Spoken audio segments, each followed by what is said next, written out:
la Fondation ZIARC m'a contactée pour cette conférence, je vous avoue que j'ai d'abord été un petit peu, comment dire, ébranlée par le timing à disposition.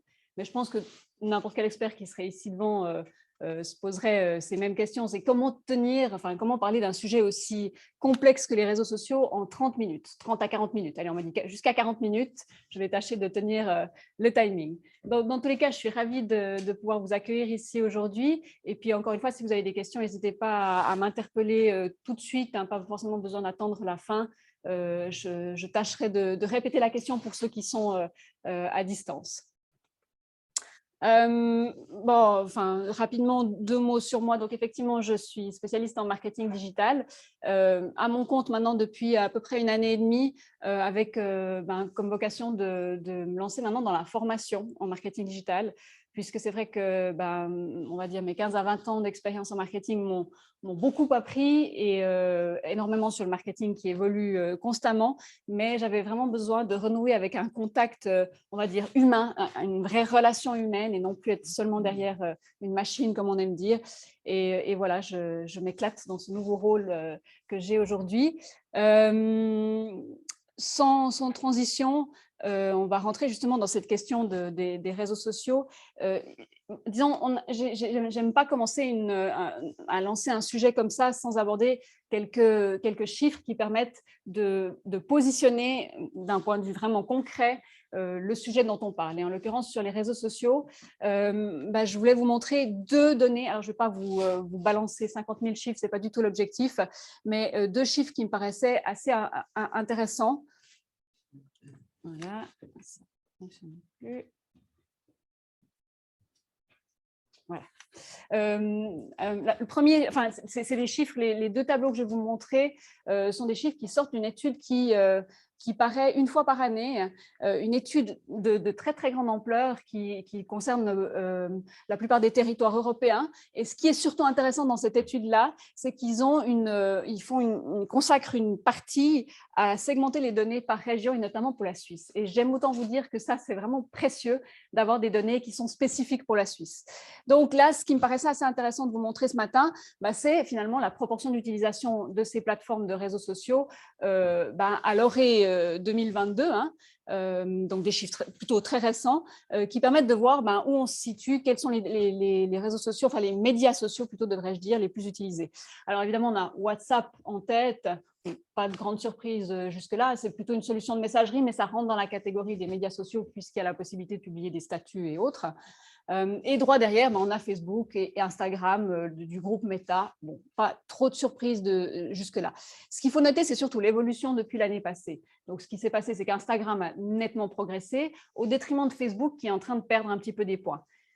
Ma main a coupé que d'ici l'année prochaine, cette tendance-là va s'accentuer encore. Donc, Facebook est en train de perdre férocement des parts de marché au profit d'outsiders qui n'en sont bientôt plus, comme TikTok, qui avait déjà pris entre 2021 et 2022 à peu près 11% de progression et qui, je le pense fortement, risque bien de dépasser en tout cas Pinterest, voire même LinkedIn d'ici l'année prochaine.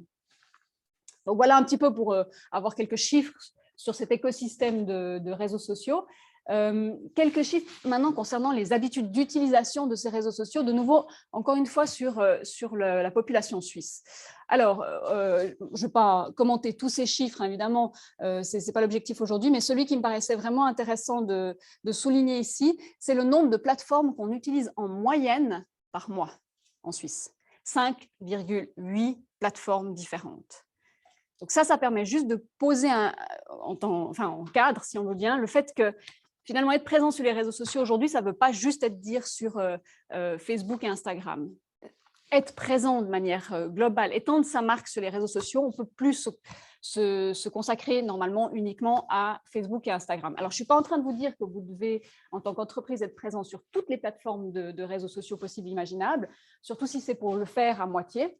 J'ai quand même plutôt pour habitude de dire à mes participants ou aux entreprises avec lesquelles je travaille, de conseiller de se consacrer aux plateformes les plus pertinentes par rapport à leur public cible, mais c'est quand même pour avoir en tête que voilà, les médias sociaux, ce n'est pas juste Facebook et Instagram, de loin pas. Alors, on va se poser la question de quels sont les enjeux pour vous en tant qu'entrepreneur, en tant qu'entreprise, en tant que chef d'entreprise pour 2023. La première chose que j'avais envie de vous mentionner ce matin, c'est en fait le point de départ de la réflexion, de la communication sur les réseaux sociaux, part du principe qu'aujourd'hui, les consommateurs, les clients, ne sont plus prêts à entendre des discours de marque qui sont autocentrés, qui sont nombrilistes. Les publicités comme on les a connues dans les années, on va dire les années 60 aux années 80, où c'était vraiment du marketing très pushy, comme on dit, très brut de décoffrage, où mon produit c'est le meilleur, venez l'acheter, c'est quelque chose qui est absolument, totalement dépassé. Je ne dis pas qu'il ne faut plus faire de publicité, absolument pas. Je dis juste que dans la manière, dans le dialogue qu'on va vouloir instaurer avec le consommateur, on va chercher plus de subtilité et les réseaux sociaux permettent justement ce discours bilatéral en fait. Et c'est cette idée que finalement, au lieu de pousser le message vers le consommateur sans savoir si réellement il a de l'intérêt pour ça, on va plutôt chercher à l'attirer vers nous. Donc, c'est ce qu'on appelle un peu le pull marketing. Donc, je ne suis pas en train de dire qu'il faut faire l'un ou l'autre. Je dis qu'aujourd'hui, l'idéal, c'est d'avoir un mix. Et ce marketing d'attraction prête particulièrement bien avec les réseaux sociaux. Alors, peut-être un chiffre qui vous surprendra ou qui pourrait vous paraître important. On sait aujourd'hui que 92% des millennials font davantage confiance aux influenceurs plutôt qu'aux discours de marque.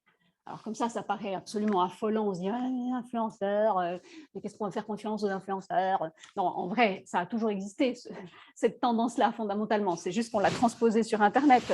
Mais de tout temps, on a toujours plutôt fait confiance aux gens qui nous parlaient d'un produit plutôt que la personne qui produisait le produit, qui était là pour le vendre. Ça paraît absolument logique.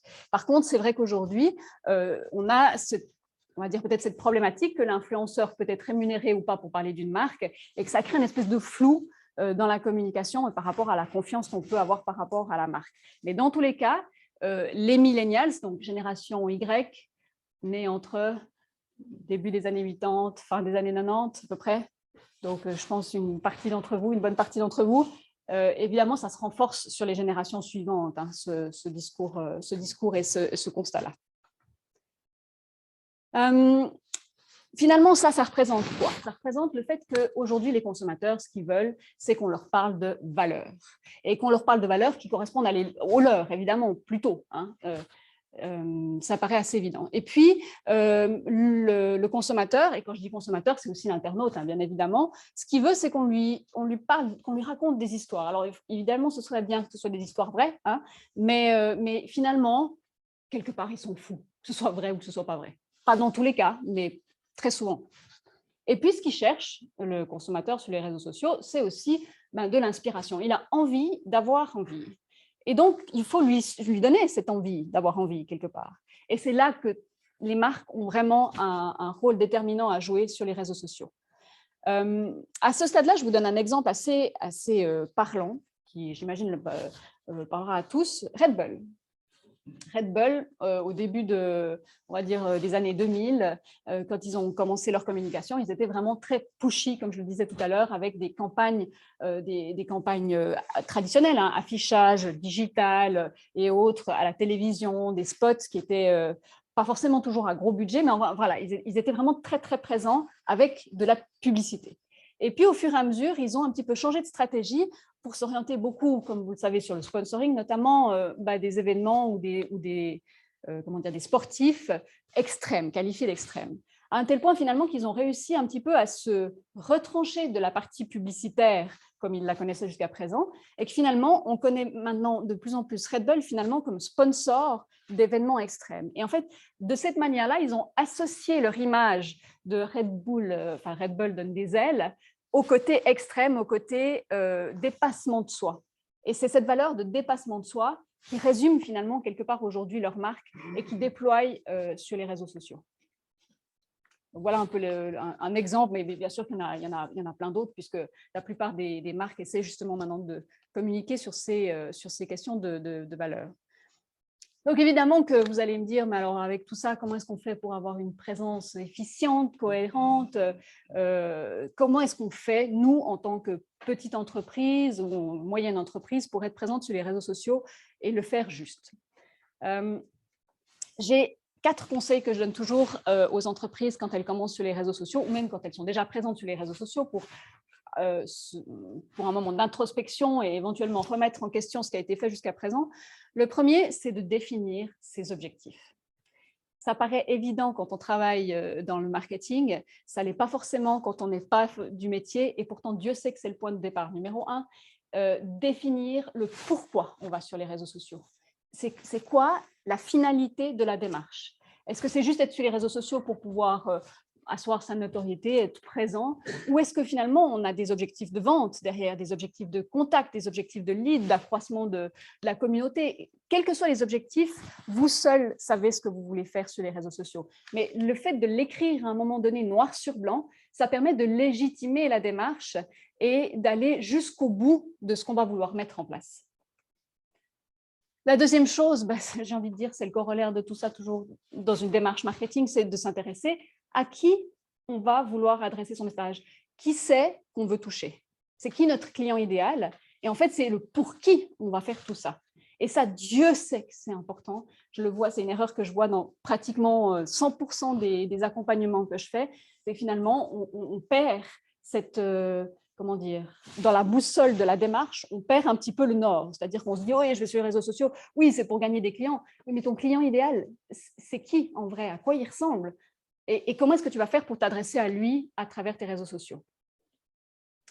Le troisième point qui est non moins important, c'est la question des ressources.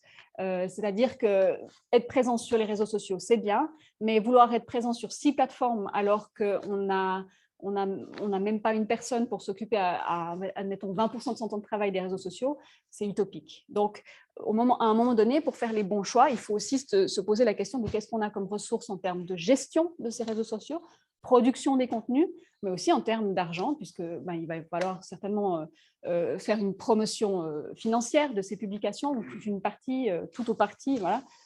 Donc, se poser la question de ces ressources est bien évidemment capital. Et puis, le dernier conseil que je donne aux entreprises quand elles se lancent sur les réseaux sociaux, c'est déjà pour pouvoir faire un choix éclairé de où on va aller, c'est déjà de comprendre les réseaux sociaux, puis leurs spécificités. Parce qu'on connaît le groupe Meta, Instagram, Facebook, on a vaguement une idée de qu'est-ce qu'on peut publier où, puis quel type de population, quel type d'audience on va toucher. Et alors, TikTok, qu'est-ce qui se passe? LinkedIn, qu'est-ce qui se passe? Pourquoi on utilise LinkedIn plutôt pour ci, plutôt pour ça? Qu'est-ce qu'on peut faire sur LinkedIn qu'on ne pourrait pas faire sur un autre réseau social? Voilà, aller de l'avant et se renseigner sur les spécificités de ces réseaux sociaux, c'est vraiment quelque chose d'absolument indispensable.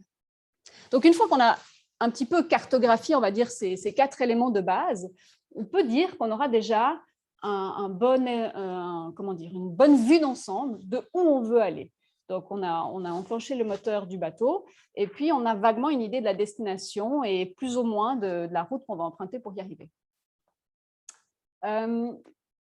J'aime bien placer à ce moment-là cette citation de Meredith Hill, qui est la fondatrice d'une grande agence de communication new-yorkaise. C'est l'idée en fait que finalement, à vouloir toucher tout le monde, à vouloir avoir une conversation grand public, et c'est le danger qu'on a principalement sur les réseaux sociaux, on va manquer sa cible, on va manquer son client idéal, et son client idéal ne se sentira pas concerné par ce qu'on va publier.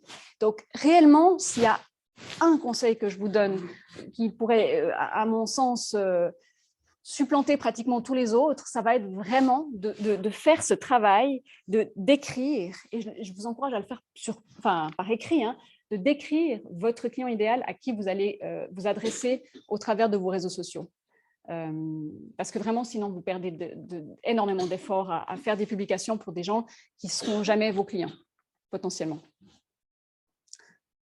À ce stade-là, vous vous direz peut-être comment est-ce que je vais faire maintenant que je sais plus ou moins comment est-ce que je peux élaborer vaguement un plan de route de départ. Comment est-ce que je vais faire pour produire du contenu qui va être efficace pour toucher mon public cible?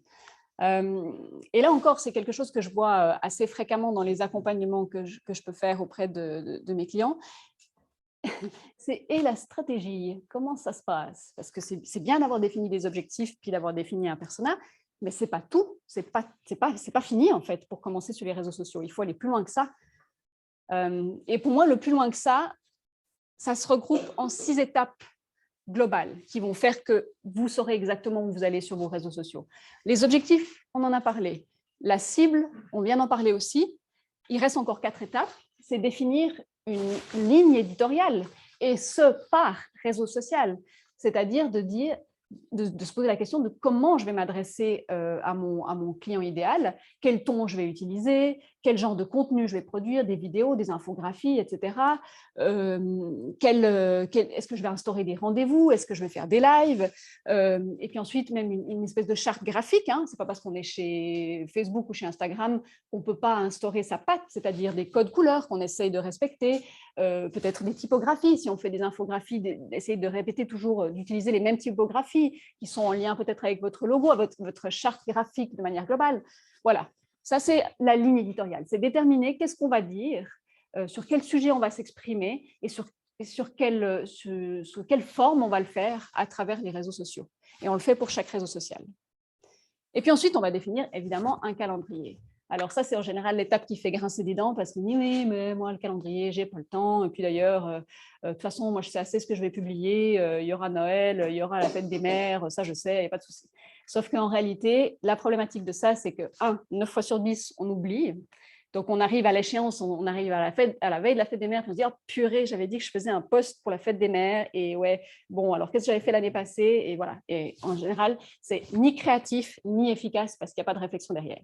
Donc, l'idée du calendrier, en fait, c'est bêtement de prendre un fichier Excel, pas besoin d'aller chercher des outils qui coûtent la peau des fesses, un fichier Excel, poser des dates, on peut le faire de trimestre en trimestre, de semestre en semestre, pas besoin de faire pour toute une année, mais de poser dans ce calendrier les occasions de communiquer, les temps forts de votre activité, les identifier et les marquer.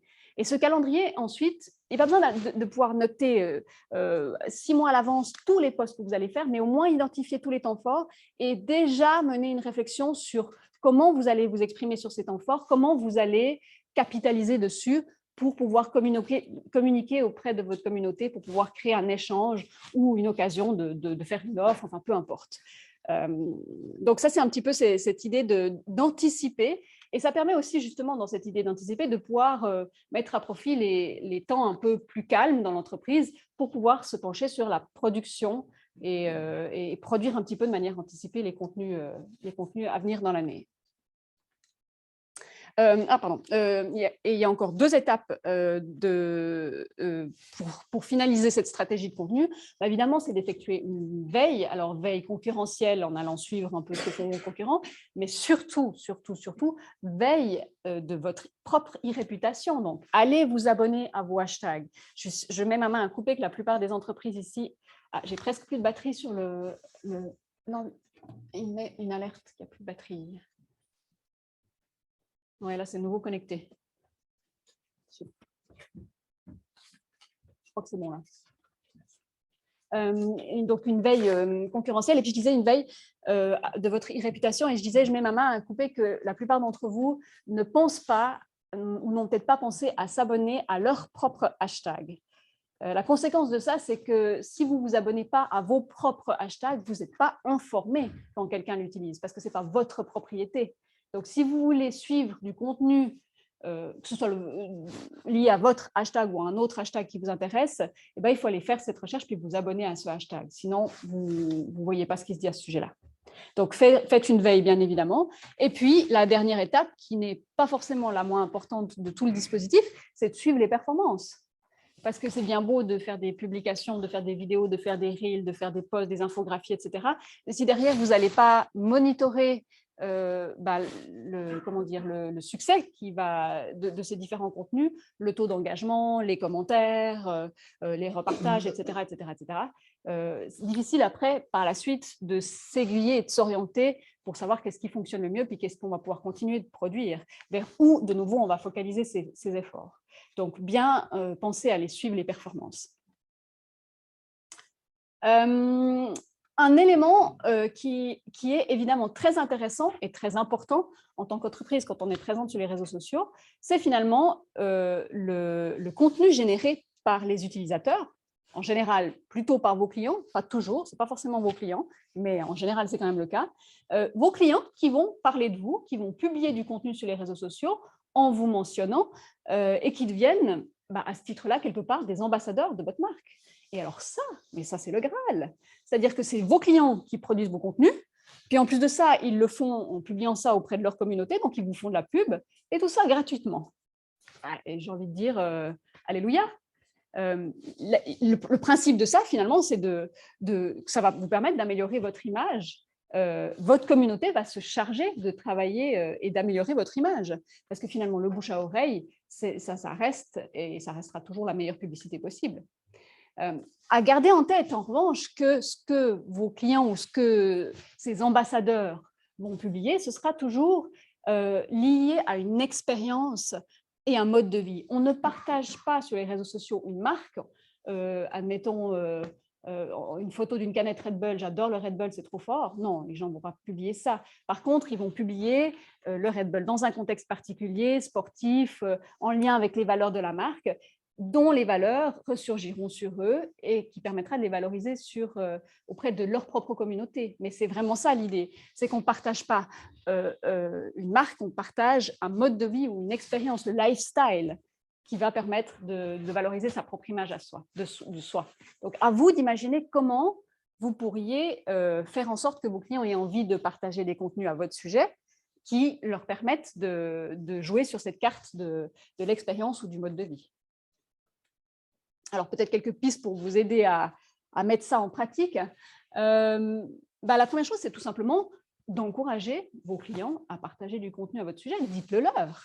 Si vous avez envie qu'ils partagent leur expérience. Vous êtes un restaurateur, à la fin du repas, distribuez une carte de visite avec un QR code ou bien le nom de votre compte et puis le hashtag que vous voulez qu'ils utilisent. Ça peut être même sur un chevalet que vous posez sur la table pour donner l'idée aux clients de publier du contenu à votre sujet. Le coût du QR code, ça fonctionne aussi pour obtenir des avis sur Google, par exemple. Une petite carte de visite donnée avec la facture, quel que soit le type d'établissement ou d'entreprise que vous avez, ça fonctionne très bien.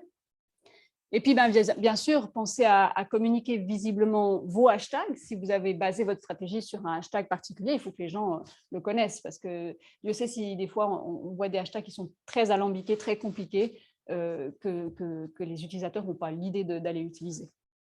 Et puis, évidemment, que les meilleurs contenus publiés par vos clients peuvent être partagés en story. Alors ça a comme intérêt que, ça vous permet d'avoir du contenu que vous pouvez republier chez vous, et puis surtout, ça valorise le client au moment où vous le faites, parce que lui sera informé que vous avez republié son contenu. Donc lui, il se sent valorisé que vous ayez mis en avant son contenu à lui. Et bien sûr, pensez à remercier l'auteur qui aura fait l'effort de dire du bien à votre sujet sur les réseaux sociaux. À ce stade-là, un petit aparté sur la question du storytelling. Le storytelling, c'est un mot qu'on aime bien utiliser en anglais. Dans le marketing, ça fait bien de dire storytelling. En vrai, il n'y a absolument rien de nouveau sous le soleil. Le storytelling, c'est simplement le fait d'utiliser l'histoire, le fait de raconter une histoire pour aller faire appel aux émotions. Pourquoi? Parce que le cerveau ne sait pas faire la différence d'un point de vue émotionnel entre quelque chose de vrai et quelque chose de faux. Un exemple archi bête, mais que vous avez tous vu ces derniers temps, c'est toutes les pubs Migros et Coop qui tournent en ce moment à la télé à propos de Noël. Chaque fois, on a des scénarios similaires, la grand-maman qui est toute seule et les voisins qui décident d'aller passer le repas avec elle, etc., etc. On tire une petite larme et c'est magnifique, etc. L'histoire, elle n'a jamais existé, il n'y a personne qui en a... voilà, ou peut-être qu'elle a existé plusieurs fois, mais enfin, c'est toute la fiction. Et pourtant, ça fonctionne. À partir du moment où on fait appel aux émotions, on ancre le message beaucoup plus profondément. Et c'est là tout l'intérêt des réseaux sociaux. C'est pour ça que le marketing d'influence existe aussi. C'est parce que les influenceurs racontent une histoire autour du produit qu'on va leur demander de mettre en avant. Ce n'est pas juste, hop, une photo, ce produit est merveilleux, utilisez-le. Il y a une histoire qui est racontée derrière. Et donc, peut-être un exemple concret, si on devait imaginer une situation, je vous donne le plan A et le plan B. Admettons qu'on ait un encaveur fuyérin qui cherche à engager un apprenti caviste pour l'année prochaine. Alors, bien sûr, il va utiliser ses réseaux sociaux pour le faire. La méthode 1, ça va être de publier une bête annonce. Il peut le faire en post, en story, en disant en caveur de fuit, cherche un apprenti caviste pour l'année prochaine, joins-toi à l'équipe, tu verras, ce sera fun. Super. Autre méthode, toujours sur les réseaux sociaux, on utilise la vidéo et puis on va faire un « viens, je t'emmène dans ma journée ». On va prendre le caviste, l'apprenti caviste actuel, puis on va le suivre, puis l'apprenti caviste va parler lui-même de sa vie et de son expérience. On peut commencer même le matin au petit déjeuner chez lui, mais le fait de le suivre toute la journée et puis de le faire parler sur qu'est-ce qu'il aime bien dans la cave, pourquoi il aime bien ce métier, qu'est-ce qui lui parle, pourquoi il veut continuer là-dedans, qu'est-ce qu'il aime bien au sein de l'équipe. On va raconter quelque chose qui, en plus de ça, pour le coup, ne sera pas fictif et qui va faire appel aux émotions. Donc, vous pourriez faire l'exercice, mais toujours, il ne faut pas le faire pour toutes les publications que vous allez faire. Mais cette idée de transposer en histoire quelque chose qu'on ferait de manière banale, ça peut être une réflexion assez intéressante pour amener un peu plus d'émotion dans les contenus. Alors, qu'est-ce qu'un bon contenu sur les réseaux sociaux? Ça, c'est la question à 1000 francs. On aimerait tous avoir la bonne solution et la bonne recette du grimoire pour pouvoir faire ça correctement. J'ai envie de dire, il y a quelques principes de base qui sont assez évidents. Le premier, c'est qu'il faut avoir une cohérence par rapport à la marque. On peut observer des bonnes pratiques partout, mais toutes les bonnes pratiques ne sont pas forcément applicables à nous. Donc, de toute façon, restez cohérent par rapport à vos valeurs, première chose hyper importante, mais aussi par rapport à votre image. Non. Deuxième chose, un bon contenu, ce sera un contenu qui va capter l'attention immédiatement. J'aurais dû rajouter pratiquement. Donc, typiquement, si vous faites de la vidéo, pensez à capter l'attention dès les toutes premières secondes de la vidéo.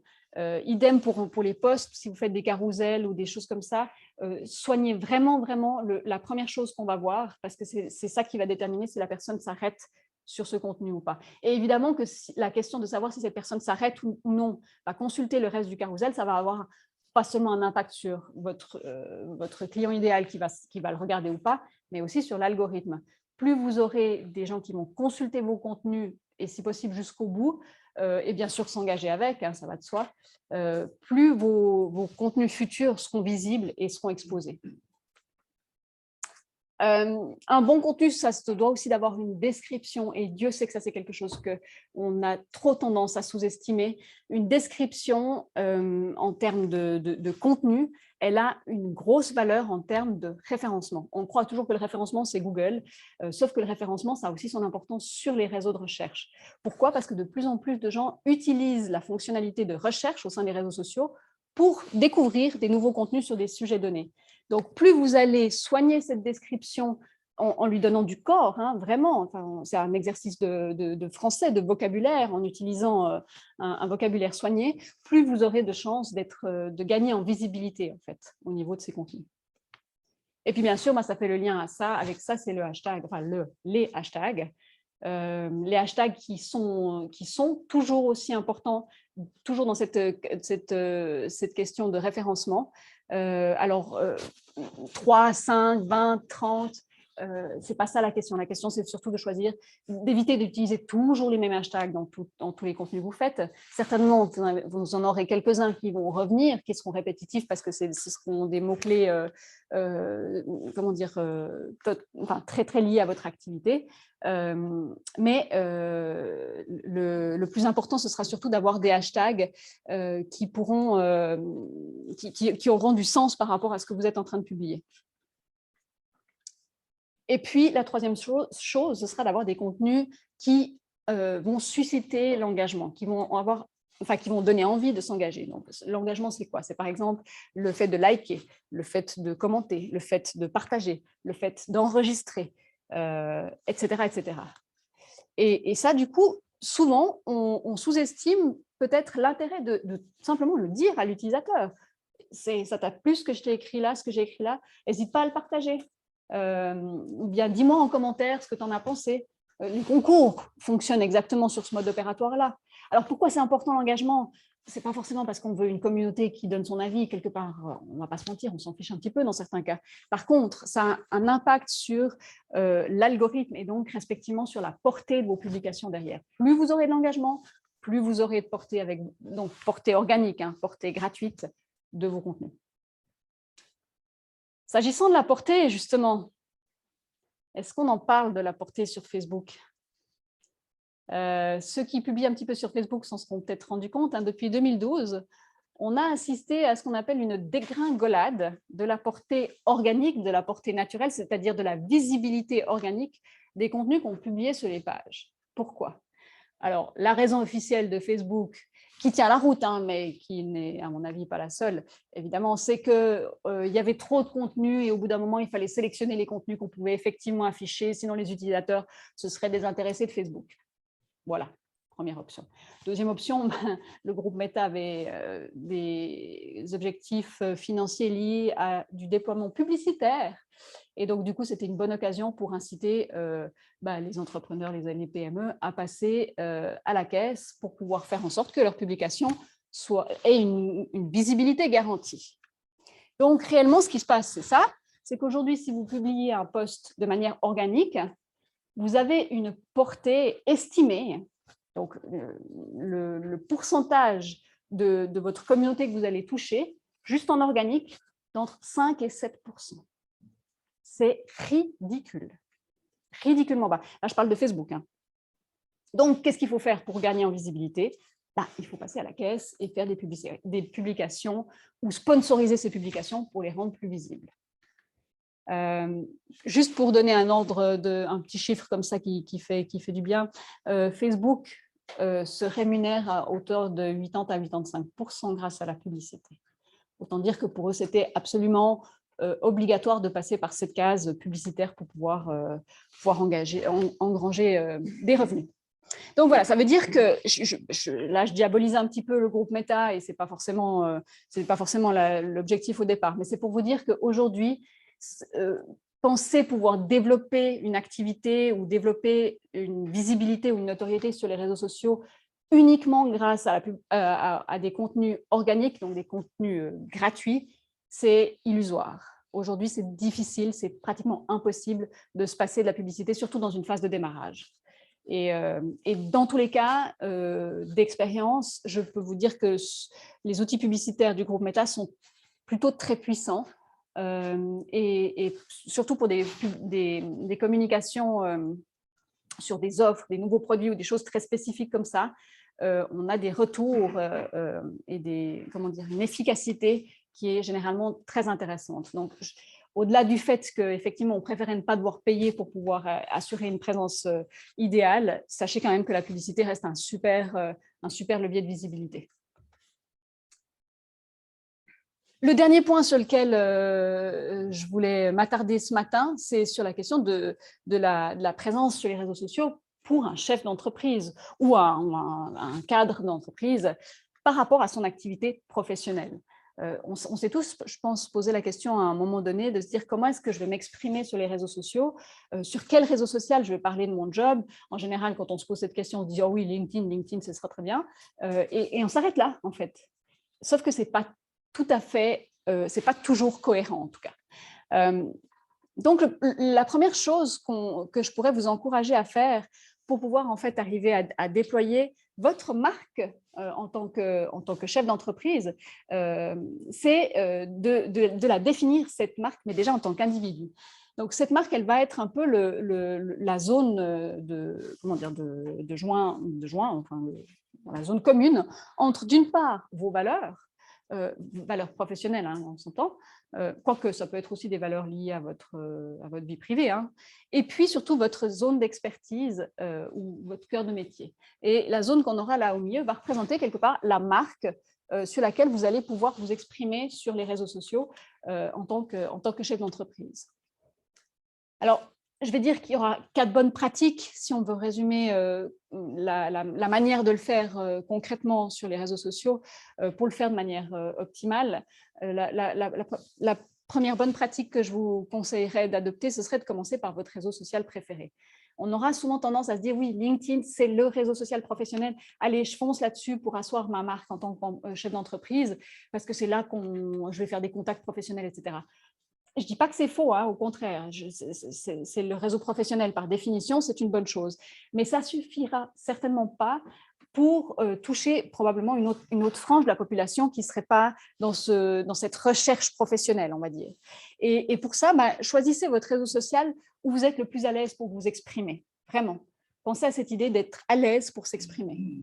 Et puis, sur ce réseau social que vous aurez choisi, évidemment que la clé de tout ça, ça va être de créer des échanges, parce que c'est comme ça que vous allez pouvoir vous faire connaître et faire connaître potentiellement l'entreprise. Donc, allez commenter, partager des activités, des actualités, je veux dire, liées à votre activité. Et quand je dis commenter, ce n'est pas juste « Ah ouais, trop bien, c'est super, je suis d'accord avec ». Il faut aller plus loin, il faut étayer les propos, il faut creuser, il faut marquer son expertise à ce niveau-là. Et puis, une fois que vous êtes à l'aise avec cet exercice-là, eh bien, vous pouvez commencer à diffuser votre propre contenu. Vous allez dire, mais moi, je n'ai pas de site Internet. Pas besoin d'avoir un site Internet pour faire son propre contenu. On peut créer des infographies. Sur LinkedIn, on peut créer des articles. On peut faire des petites vidéos. Ou on peut simplement exprimer son avis sur, on dit, mais à la Twitter, sur un statut tout simple. Mais c'est en s'exprimant de plus en plus qu'on va pouvoir déployer cette fameuse marque, cette marque de chef d'entreprise en lien avec votre activité. Et puis, au-delà de ça, le reste des conseils que j'ai pu vous donner durant cette matinée s'appliqueront aussi, bien évidemment, ici. Voilà un petit peu ce que j'espérais arriver à partager avec vous ce matin sur cette question des réseaux sociaux. Je suis à dispo si vous avez des questions.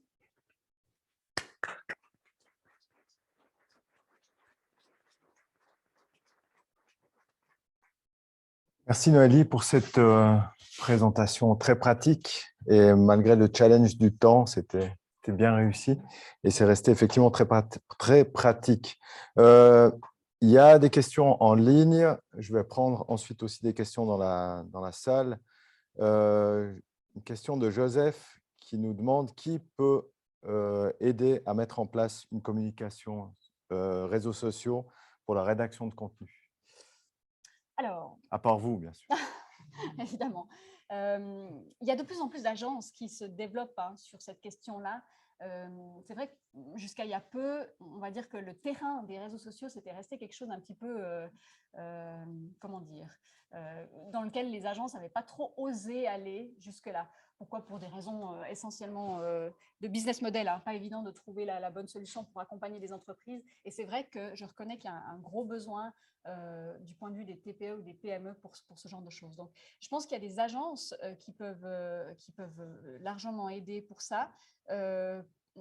C'est vrai que là, si je ne vais pas mentionner d'agence particulière, mais agences et freelance, il y en a de plus en plus qui mettent à disposition leurs compétences pour ça. Je sais que Digitourisme a toute une liste à disposition d'entreprises valaisannes qui peuvent et qui sont répertoriées aussi par type de service qu'elles proposent. Et voilà, si vous allez sur le site de Digitourisme, je crois qu'il y a une page qui s'appelle Partenaires, vous trouverez une liste d'entreprises qui peuvent apporter ce service-là. Digitourisme.ch, effectivement. .ch, oui. Voilà. Merci. Ouais. Joseph nous demande aussi, il y a quelques questions en lien avec le budget. Oui. Alors, est-ce qu'il y a un budget minimum pour une campagne? Les deux exemples qui sont là, c'est Facebook et LinkedIn. Et Joseph demande, très précis, combien ça coûte pour un post par semaine. Donc, visiblement, la fréquence est déjà en place et sur Facebook. Ouais. C'est une question qui revient régulièrement et malheureusement, je ne peux pas donner une réponse comme ça. Pourquoi? Parce que ça dépend d'une multitude de paramètres, à commencer déjà par la population qu'on veut toucher. Comment on aura segmenté le public cible à qui on veut montrer une annonce. Si on décide de sélectionner toute la Suisse ou si on veut sélectionner, montrer son message que à Sion, la portée sera totalement différente et par conséquent, en termes de pénétration, on dira, de la publicité, on aura des choses qui sont diamétralement opposées. Donc, il n'y a pas de chiffre articulé comme ça. Maintenant, je sais que les gens veulent avoir une idée, un ordre d'idée, un ordre de grandeur, etc. Moi, j'ai pour habitude de dire que ça dépend aussi de la taille de l'entreprise, ses objectifs. Évidemment, on retombe toujours sur les mêmes questions. Mais de manière globale, je pense qu'avec, on va se dire, un budget déjà de 2 à 300 francs par mois, à consacrer qu'aux réseaux sociaux. Je ne parle pas de pour tout. La diffusion, donc. Pour la diffusion, ouais. On peut déjà faire quelque chose, grosso modo. Très bien, merci. Est-ce qu'il y aurait une question dans la salle? Oui, monsieur. Est-ce que vous aurez un programme à conseiller pour publier sur plusieurs réseaux sociaux en même temps pour ne pas publier chaque fois sur Facebook, sur Insta, sur Bien sûr, Alors, la plusieurs, question, hein. je répète juste pour les gens en ligne, la question de monsieur, c'était de savoir s'il y avait un programme qui permettait de publier sur plusieurs réseaux sociaux en même temps. Bien sûr, oui, alors évidemment qu'il y en a plein. Alors, au sein du groupe Meta, on a Meta Business Suite qui permet de diffuser à la fois sur Facebook et Instagram. D'ailleurs, contenu payant comme contenu organique, ce qui est assez intéressant en soi. Et après, il y a des outils de type, enfin, je ne sais pas, je vous dis au hasard, mais on a Later, donc Later, qui fait une partie, qui fait ce job. Après, elles se développent très vite, ces plateformes, donc il y en a de plus en plus sur le marché. Par contre, ce n'est pas des outils gratuits, à la différence de Meta Business Suite. Mais si vous avez besoin essentiellement de Facebook, Instagram, Meta Business Suite peut très bien la faire. Monsieur. Au niveau des fréquences de posts, j'imagine que c'est un peu la même réponse que tout à l'heure, mais pour rester pertinent sur une plateforme ou sur plusieurs plateformes, est-ce que c'est tous les jours, tous les mois, qu'aux événements quand c'est pertinent, puis après avoir plus de qualité sur un post et puis après de rester muet pendant… Question sur les fréquences de posts. C'est une question habituelle. J'ai envie de dire, on pourrait la traiter sous deux angles différents. La première chose, c'est comment satisfaire la communauté en termes de fréquence. Et là, j'ai envie de dire, ça dépend de votre secteur d'activité, ça dépend de ce que vous avez à dire, parce que s'exprimer pour s'exprimer, c'est une débilité profonde. Moi, de dire il faut faire au minimum 5 posts par semaine, je ne vois pas l'intérêt. Je préfère en avoir beaucoup moins, mais des posts de qualité qui sont bien rédigés, avec des hashtags bien choisis, une description adaptée, des visuels soignés, etc., mais de le faire moins fréquemment. Pour moi, ça me paraît bien plus intéressant que d'assurer une fréquence. Ça, c'est pour la partie satisfaire sa communauté, en fait, finalement, le côté qualitatif.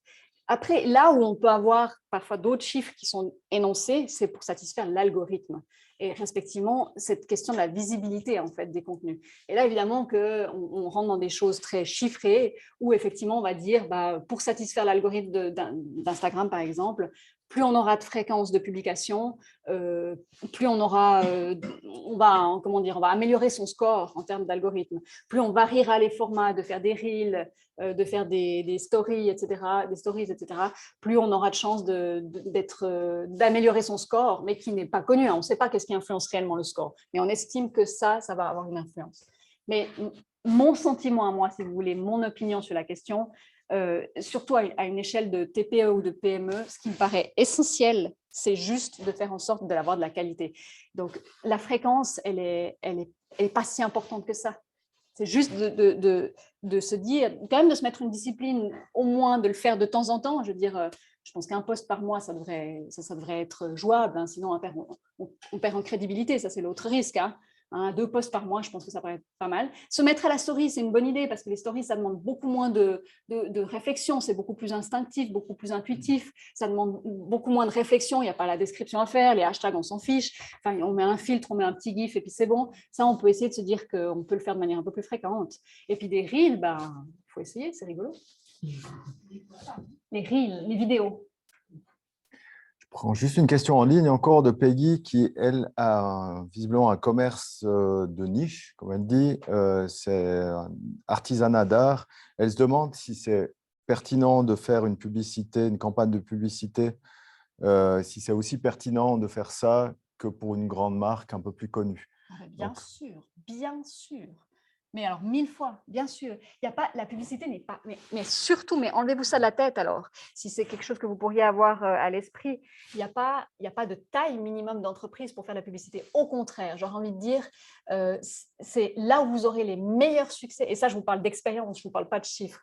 Ça, c'est vraiment mon expérience qui parle. Là où vous aurez les meilleurs succès, c'est quand vous avez justement des petites entreprises avec un produit de niche, pour autant que derrière, vous ayez configuré correctement la campagne, à savoir d'avoir bien défini le public cible que vous voulez toucher, la zone géographique, etc., etc. Mais c'est dans ce genre de configuration-là qu'en général, pour des tout petits budgets, on a les meilleurs retours derrière. Merci. Je voulais savoir quelle était la meilleure stratégie pour gérer le contenu multilingue. Question sur le multilingue, les contenus multilingues. Ouais. Favoriser la logique. C'est une question vraiment, on va pas se mentir, une question complexe qui pose problème à plus d'une entreprise, on est d'accord. de ce que j'ai pu constater, en tout cas dans le tourisme, c'est que la pratique qui serait la plus efficace, ce serait d'avoir un post avec une description, admettons en français, et un ou deux retours à la ligne, et la description en anglais, par exemple en allemand en dessous. Parce que du coup, le contenu sera répertorié en termes de référencement naturel à la fois en français et en allemand, et tout en sachant que le problème, c'est que, et je n'ai pas la solution absolue à ça, c'est que la personne qui va voir le post, elle va voir d'abord la description en français sans savoir s'il y a de l'allemand en dessous. Ou alors, vous mettez Deutsche Text Fold, et puis en dessous, je ne sais pas si c'est juste ce que je viens de dire, mais enfin, bref, et puis vous mettez le texte en dessous. Ça, c'est... Pour ménager la chèvre et le chou, c'est un peu ça la meilleure solution. Après, c'est intéressant d'avoir 3 canaux pour 3 langues. Non. Alors surtout pas. Non. Pas besoin d'avoir 3 canaux pour 3 langues. D'avoir 3 profils pour 3 langues. Non, surtout pas. Alors par contre. Une question de Loïc en ligne. Les indicateurs intéressants à avoir pour une campagne Facebook. J'imagine les retours parlent de KPI. Mais KPI d'une campagne, hein, si je comprends bien, une campagne publicitaire. Oui. Alors, dans les campagnes publicitaires, ce qu'on essaye de mesurer, alors il y a ce qu'on peut mesurer qui c'est de passer les interactions qui se sont passées avec l'annonce en elle-même. Donc, on va regarder le taux de clic, la portée, donc respectivement le nombre de personnes qui ont pu voir la publicité.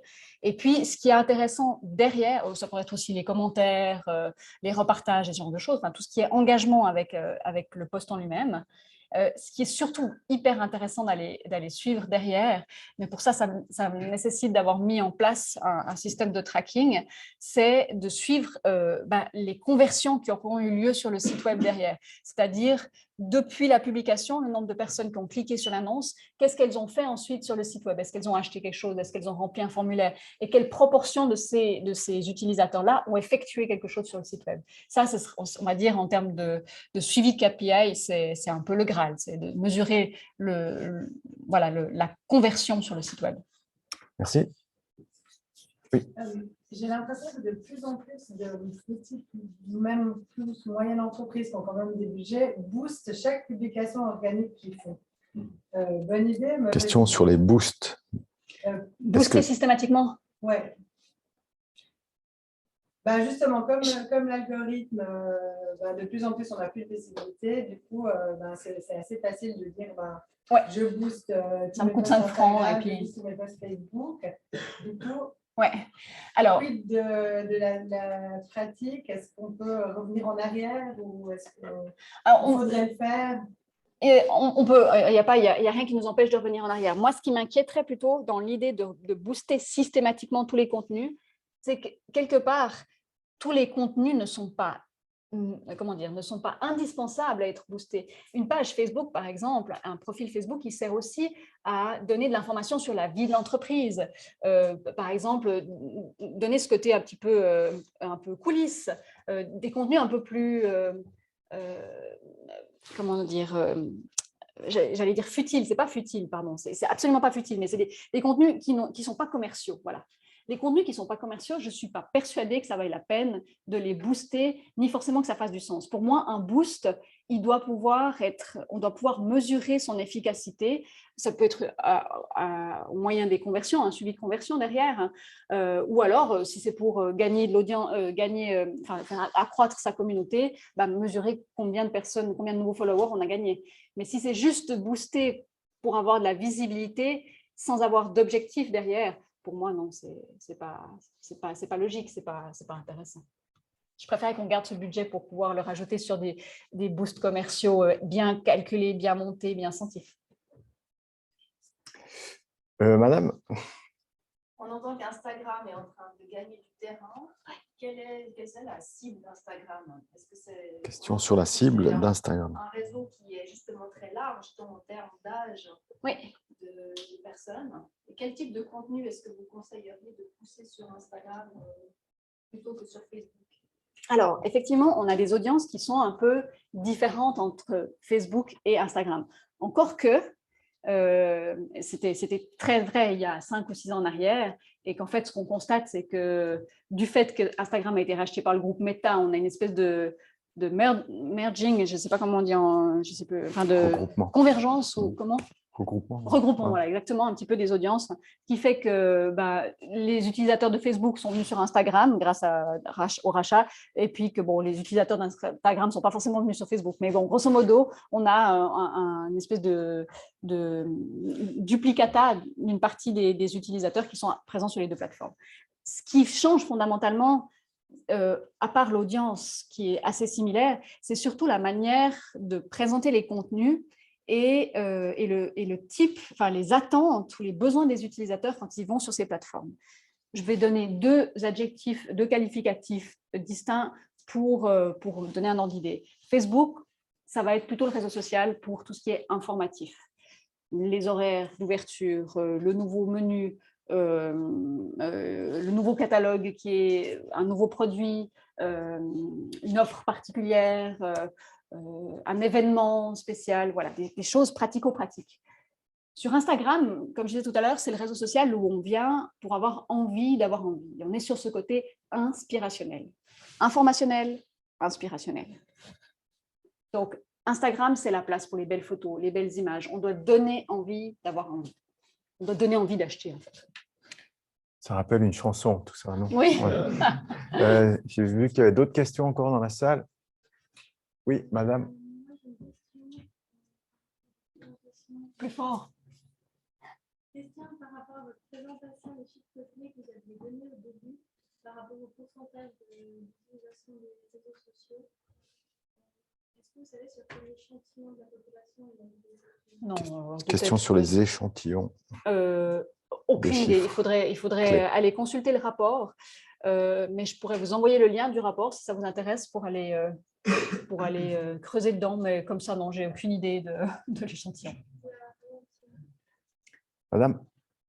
Alors, si vous êtes un indépendant, donc vous êtes seul à travailler, vous n'avez pas de personnes qui peuvent être dédiées à ça, vous nous conseilleriez En tant qu'indépendant, passer combien de temps? Combien faut-il passer de temps à gérer les réseaux sociaux? Ça dépend d'une multitude de critères, là encore. Ça dépend où vous en êtes déjà dans le stade de maturité de l'entreprise. Si vous êtes au démarrage, si vous êtes dans une phase de stabilisation, etc. Enfin, au démarrage, oui. Et vous avez c'est un produit, c'est un service de grande consommation, de niche. D'accord. De manière générale, j'aurais envie de dire au démarrage, je pense que c'est pas mal de consacrer un petit peu de temps pour déployer une présence et surtout après de la booster en termes publicitaires pour pouvoir gagner de la visibilité. Les réseaux sociaux, c'est vraiment c'est un lieu absolument indispensable au même titre que les réseaux de recherche aujourd'hui pour pouvoir étendre sa visibilité. Donc, dans un premier temps, articuler un chiffre, de toute façon, en plus de ça, je serais assez un peu impartiale parce que c'est ma cam, les réseaux sociaux, donc j'aurais envie de vous dire au moins 3 jours par semaine.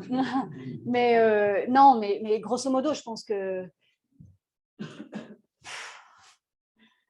En tout cas, il faut déjà consacrer du temps pour créer un profil qui soit adéquat, donc sélectionner une jolie photo de profil, renseigner correctement la description, enfin, soigner votre bio, mettre un lien, des appels à l'action qui soient cohérents, etc.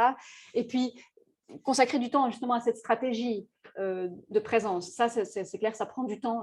Je ne sais pas comment articuler, mais je ne sais pas, comme ça, je dirais à vue de nez, une petite semaine, il faut... vraiment pour se lancer, quoi.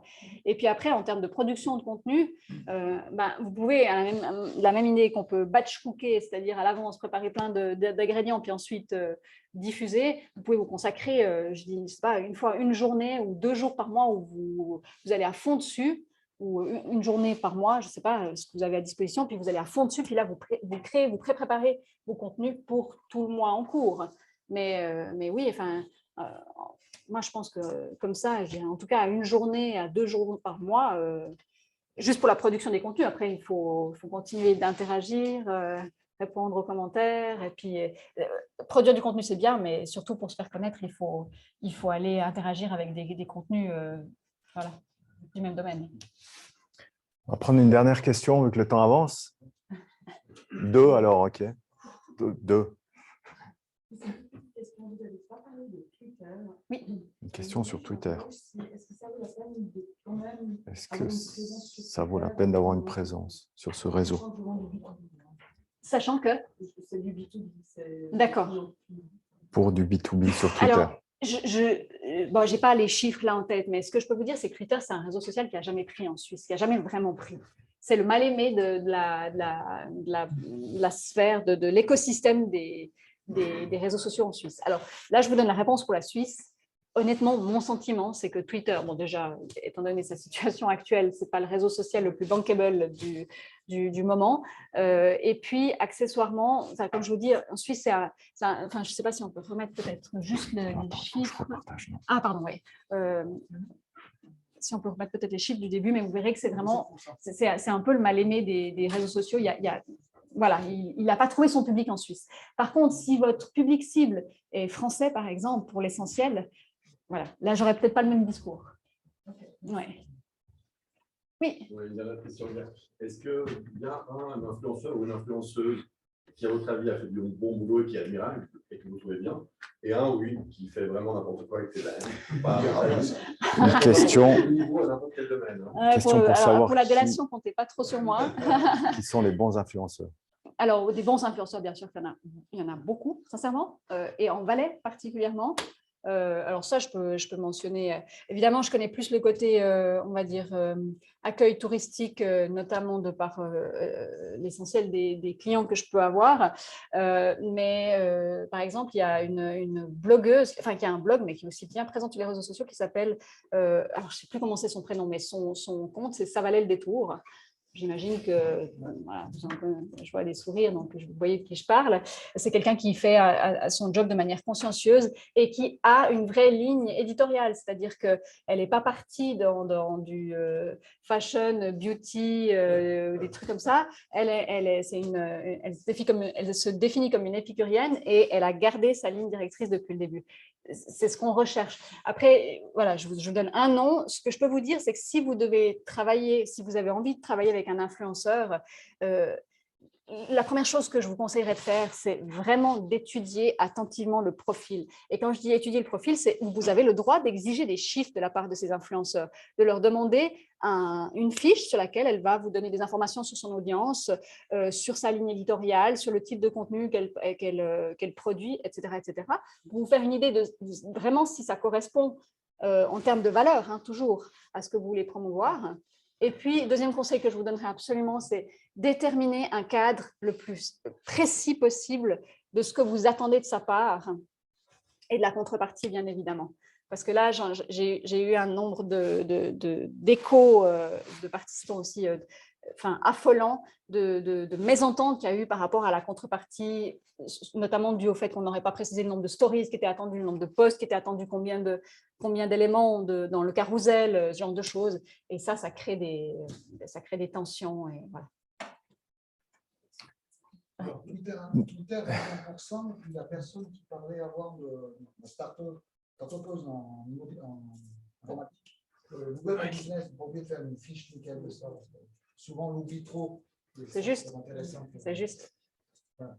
La remarque de monsieur était de ne pas oublier de faire une fiche Google My Business. Voilà, ce sera le mot de la fin. Merci encore, Noélie. Je pense qu'on peut l'applaudir encore une fois.